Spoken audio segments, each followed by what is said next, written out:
শব্দৰ পিছত আমি ছাত্ৰ ছাত্ৰীসকলৰ পৰা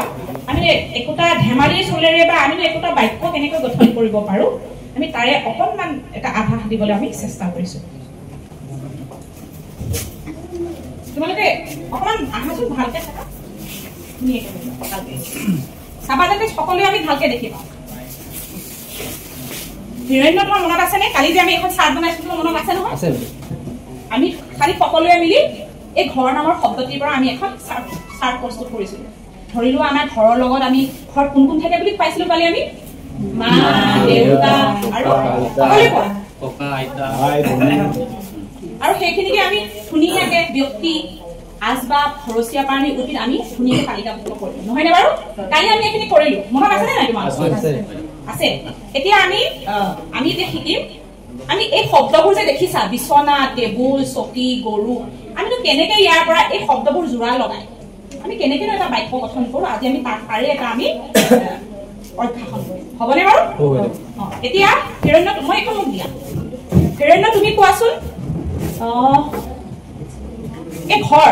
ঘৰৰ পৰা ঘৰ বুলি ক'লে মানে তোমাৰ মনলৈ কি আহে বা তুমি মনতে এখাই বাক্য গঠন বাক্য মানে বুজি পাইছানে শব্দবোৰ লগ লগাই দিব লাগে বুজি পাইছো বাইদেউ লগ লগাই দিব নোৱাৰিলেও তোমাৰ ঘৰ বুলি কোৱাৰ লগে তোমাৰ মনলৈ কি আহে কোৱাচোন বাৰু এনেই কোৱা ভুল হ'লে মই কৈ দিম কোৱা বাইদেউ আমাৰ এখন ধুনীয়া ঘৰ গুড ভেৰি গুড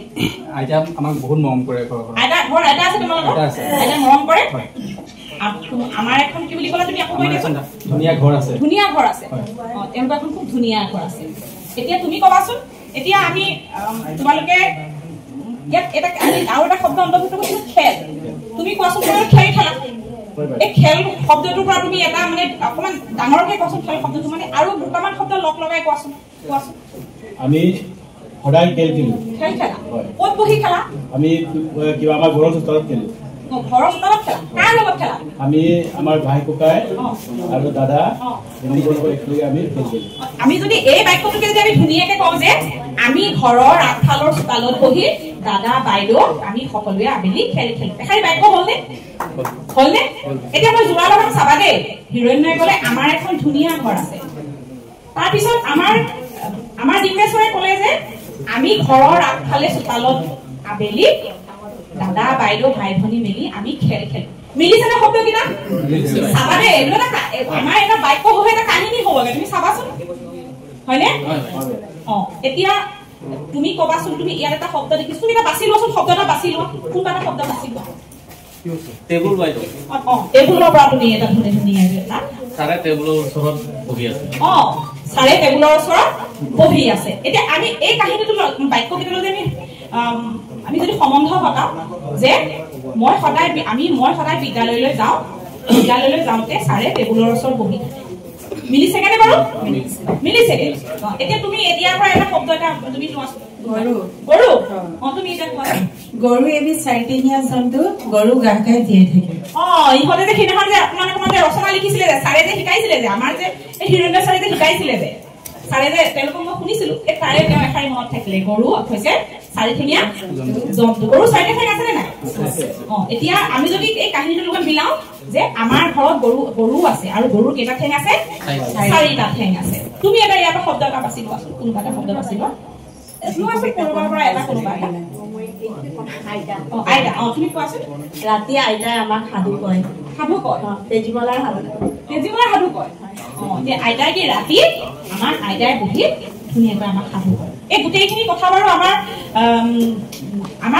এখন ঘৰৰ লগত জড়িত হয়নে নহয় বাৰু এতিয়া যদিও টেবুলটো ছাৰে টেবুলৰ ওচৰত বহি আছে আৰু আমি এনেকৈ ক'ব পাৰোঁ আমাৰ ঘৰত টেবুলত আমি লেখা পঢ়া কৰোঁ আমি পাৰোঁনে নোৱাৰোঁ তেনেকৈ আমি যদি এটাৰ লগত এটা সামঞ্জস্য ঘটাই যদি আমি বাক্যবোৰ ক'ব পাৰোঁ তেতিয়া আমাৰ সেই এটা কাহিনীলৈ ৰূপান্তৰিত হ'ব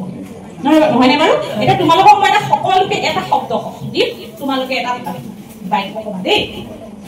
শব্দটো হৈছে সপোন কোৱাচোন সপোনত এই বাক্য এটা সাজাচোন ভালকে মনতে সাজাচোন ৰাতি আমি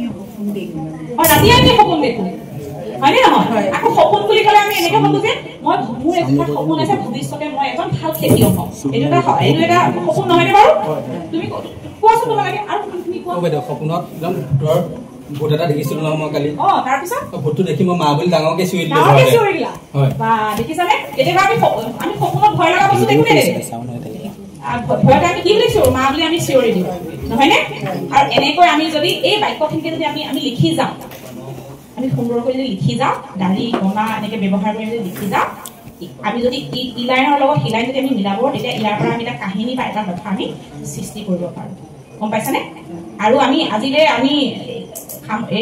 হ'ব দিয়া আমি কাইলৈ আকৌ বেলেগ এটা বিষয়ৰ ওপৰত আমি আকৌ ধুনীয়াকৈ এনেকৈ আলোচনা কৰিম হ'বনে ধন্যবাদ